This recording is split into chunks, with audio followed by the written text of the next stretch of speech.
And the rule number 3 for GH, which is being silent, if it is a part of trigraph, which means 3 letters making one sound, or a part of quadgraph, which means 4 letter making one sound.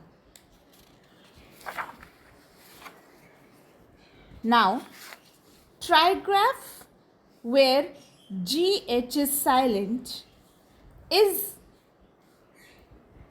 at the end but doesn't say fur.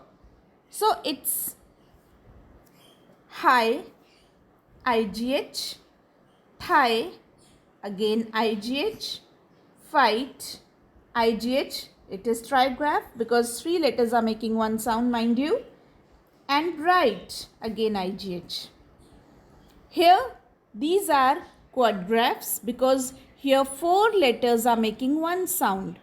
4 letters are making one sound. Here, GH is coming towards the end, but it is preceded by EI. So, EIGH, wait, EIGH, 8, AUGH, tot, again, OUGH, dough, and OUGH, toe.